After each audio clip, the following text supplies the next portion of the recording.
আসসালামু আলাইকুম। চাষের গল্প ইউটিউব চ্যানেলে আপনাদের সবাইকে জানাই শুভেচ্ছা ও অভিনন্দন। সাথে আছে আমি রিয়াদ সরকার।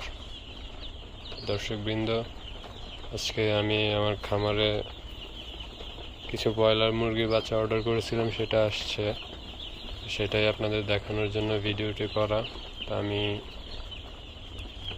কীভাবে একদিনের ব্রয়লার মুরগির বাচ্চা কীভাবে কী করতে হয় সেটাই দেখাবো। তো আমার এইখানে বাচ্চা আছে প্রায় 720 পিস। এই বাচ্চাটা হচ্ছে আপনার কাজীর বাচ্চা। এখানে আছে লোম্যান, ইন্ডিয়ান রিভার গ্রেড, এই গ্রেডের বাচ্চা এগুলো। আর আজকের তারিখ হচ্ছে 18 তারিখ। এই বাচ্চাগুলো মাত্রই আসলো, এখন বাজে রাত 10টা। এগুলো এখনো ব্রুডারে ছাড়া হয় নাই, ব্রুডার সেদিকে রেডি করা আছে।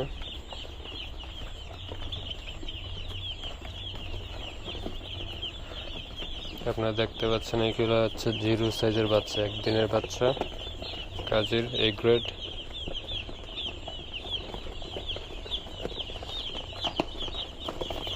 প্রত্যেক বক্সে আছে হচ্ছে 40 পিস করে।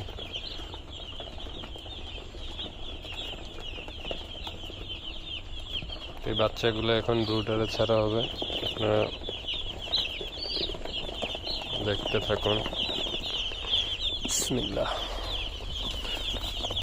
বাচ্চারা আপনার ব্রুডারে ছাড়ার আগে অবশ্যই গুনে নেবেন, কারণ এগুলোতে বাচ্চার দাম তো এখন অনেক।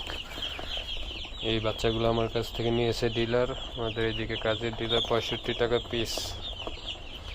প্রত্যেক কার্টুনে 40 পিস থাকার কথা। আপনার কয়েক কার্টুন গুনে নিলেই বুঝতে পারবেন যে কত পিস করে আছে।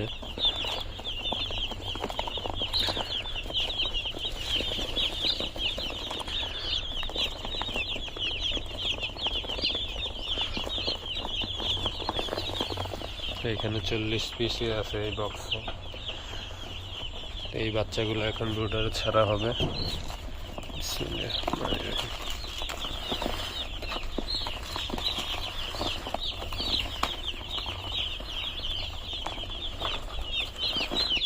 একা একা ভিডিও করা হচ্ছে, তো তাই একটু প্রবলেম হচ্ছে, ক্যামেরাটা নড়াচড়া করতেছে।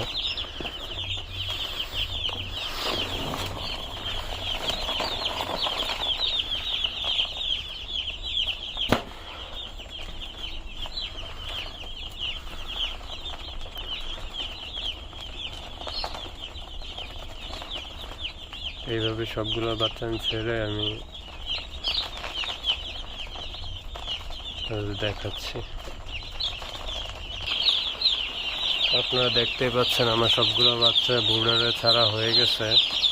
আর আলহামদুলিল্লাহ বাচ্চাগুলো সব সুস্থ আছে, বক্সের মধ্যে কোনো মৃত বাচ্চা পাইনি। ডাক্তার আসলে সুস্থ বাচ্চার জন্য একটা হচ্ছে যে এই যে আমার এই বাচ্চাগুলো এখন মনে করেন রাত 11টা বাজে আমি নিয়ে আসছি। এই বাচ্চাগুলো কালকে সকালে আসার কথা, কিন্তু আমরা মনে করেন যে আমি নিজে পার্সোনালি এটা করি যে বাচ্চাগুলো মাত্র ডিলারের কাছে আসছে, আমি ওইখান থেকে যেয়ে নিয়ে আসছি। আর এই বাচ্চাগুলোই উনি সকাল পর্যন্ত এই বক্সের মধ্যে রেখে দিত। তো রেখে দিলে হয়তো বাচ্চাগুলো দুর্বল হয়ে পড়তো। তো তার জন্য আমি রাত্রে সবসময় বাচ্চা নিয়ে আসি, ওইখানে আর রাখি না যে সকালে যাই নিয়ে আসবো। আমি রাত্রে নিয়ে এসে রাত্রেই বাচ্চার ব্রুডিং করি সবসময়। তো সেক্ষেত্রে বাচ্চাটা একটু সুস্থ থাকে।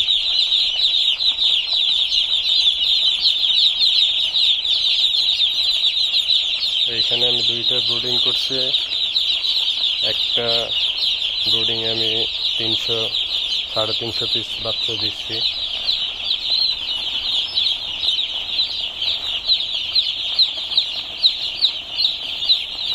এইগুলোকে এখন খাবার বা পানি দেওয়া হবে। আমি ফার্স্ট টাইম কোন ওষুধটা ব্যবহার করতেছি এটা আপনাদেরকে দেখাচ্ছি, আপনারা আমার সাথেই থাকুন।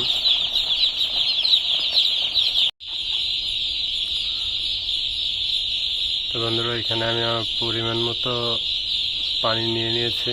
আর এখানে আমি ওষুধটা ব্যবহার করব হচ্ছে AIV ভেট, ইমিউনো বুস্টার। এটা মূলত কাজ করে হচ্ছে আপনার রোগ প্রতিরোধ ক্ষমতা বৃদ্ধিতে। এটা মূলত ব্যবহার করা যায় আপনার এই যে জার্নিগত যে স্ট্রেসটা পড়ছে ওইটা কাটানোর জন্য, প্লাস হচ্ছে যেহেতু একদিনের বাচ্চা, এটা রোগ প্রতিরোধ ক্ষমতা অনেক কম, ওইটা বৃদ্ধি করার জন্য এই ওষুধটা ব্যবহার করা হয়। তাই এই ওষুধের পরিবর্তে আরও ওষুধ আছে, লাইসোভিট আছে, এক একজন এক এক রকম ওষুধ ব্যবহার করে। তা আমার কাছে এইটা ভালো মনে হয়েছে, তাই আমি এইটা ইউজ করি। আপনারা চাইলে অন্য কোনো ওষুধও ব্যবহার করতে পারেন। এটা হচ্ছে আপনার 1 লিটারে 2 গ্রাম করে এখন ব্যবহার করব।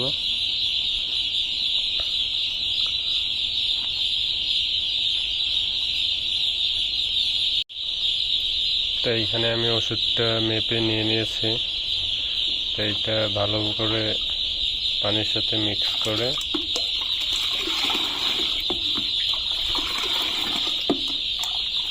তারপর পানির পাত্রে ভরে মুরগিকে দিয়ে দিতে হবে। আর সেক্ষেত্রে অবশ্যই আপনারা পানির পাত্রগুলো যে কোনো ভালো জীবাণুনাশক দিয়ে অবশ্যই ধুয়ে নেবেন। শুধু পানির পাত্র না, মুরগির বাচ্চা উঠানোর আগে আপনারা হচ্ছে পুরো ফার্মটাই জীবাণুনাশক দিয়ে স্প্রে করে জীবাণুমুক্ত করে নিতে হবে। যেহেতু একদিনের বাচ্চা, তো যে কোনো রোগে আক্রান্ত হওয়ার সম্ভাবনা থাকে। যদিও রোগ আল্লাহর পক্ষ থেকে আসে, ওইটা তো কারো হাত নেই, তারপর আমাদের সাবধান থাকতে হবে, এতটুকুই আর কি।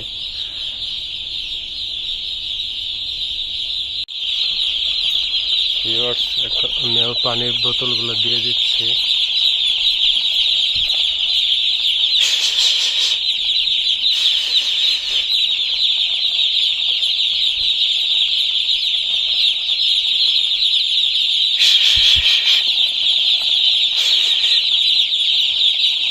পানির পাত্রের নিচে যে কোনো একটা ভারী কাগজ দিয়ে দেবেন, তাহলে হচ্ছে পেপারটা ভিজবে না। নাহলে মুরগি যখন পানি খাবে, আপনার পেপারের আশেপাশটা মনে করেন যে পানি পাত্রের আশেপাশটা ভিজে একেবারে স্যাঁতস্যাঁতে হয়ে যাবে, সেক্ষেত্রে মুরগির সমস্যা হতে পারে। আমি আপাতত এই মুরগির বাচ্চার যে কার্টুনের বক্সের যে ইয়াটা আছে ওইটাই ব্যবহার করতেছি।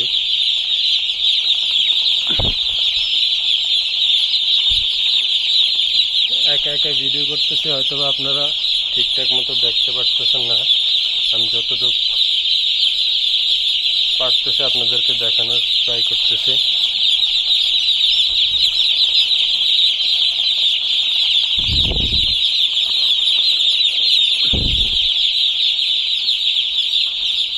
তো আপাতত আমার পানি দেওয়া শেষ। এখন হচ্ছে আমি মুরগির যে খাবার দিব, ফিডটা দিব। আর এই জায়গায় আমি ব্যবহার করতেছি হচ্ছে আপনার কাজী ফিড। আগে আমি নারিশ ব্যবহার করতাম, কিন্তু ওই নারিশে দিলে আমাদের এখান থেকে অনেক দূরে, তো সেক্ষেত্রে আপনার ওয়েদার খারাপ থাকলে বা মানে ট্রান্সপোর্টে একটু ঝামেলা, এর জন্য কাজীটা ব্যবহার করতেছি। এটার রেজাল্টও ভালোই। আসলে সব ফিডই ভালো, 19-20 হয়তো বা কোনো ফিডই একেবারে লো কোয়ালিটির না, বা কোনো ফিড একেবারে হাই কোয়ালিটির না, সবই একই রকম, হয়তো বা একটু পার্থক্য হতে পারে। তা আমি ব্যবহার করতেছি কাজের ফিডটাই, আমার কাছে ভালোই মনে হচ্ছে। নারিশও ভালো।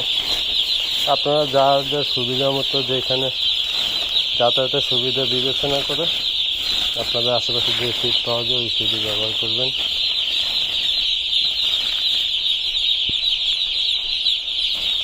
হচ্ছে নারিশে কাজের হচ্ছে ব্রয়লার স্ট্রেটার, দেখতে পাচ্ছেন।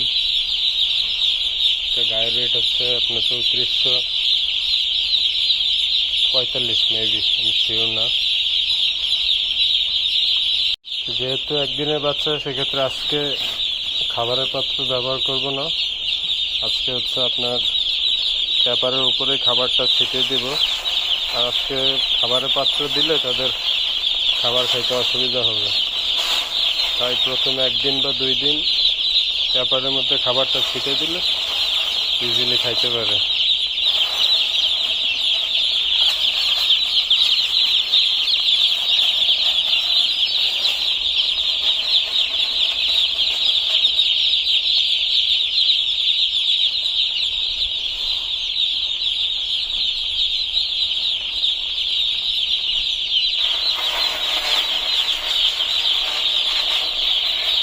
এইভাবে খাবারটা ছিটিয়ে দিলেই হবে।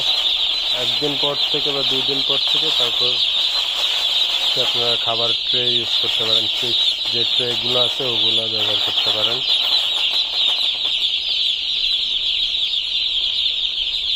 আর ব্রুডারের ক্ষেত্রে সবসময় আপনার তাপমাত্রাটা ঠিক রাখার চেষ্টা করবেন। সেক্ষেত্রে নতুনরা থার্মোমিটার ব্যবহার করতে পারেন, ডিজিটাল আছে, অ্যানালগ আছে, বা যারা অভিজ্ঞ খামারি আছে তারা তো আপনার মুরগির অবস্থা দেখলেই বুঝতে পারে যে মুরগির তাপমাত্রা ঠিক আছে কিনা।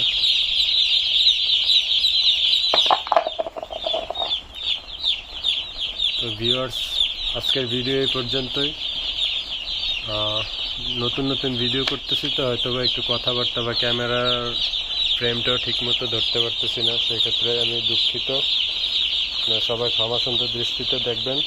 আর আমার ভিডিও যদি আপনাদের কাছে ভালো লাগে তাহলে অবশ্যই লাইক করবেন আর চ্যানেলটা সাবস্ক্রাইব করে পাশে থাকবেন। ধন্যবাদ। আবারও দেখা হবে অন্য কোনো ভিডিও নিয়ে। আজকে এই পর্যন্ত থাকি। আসসালামু আলাইকুম, সবাই ভালো থাকবেন।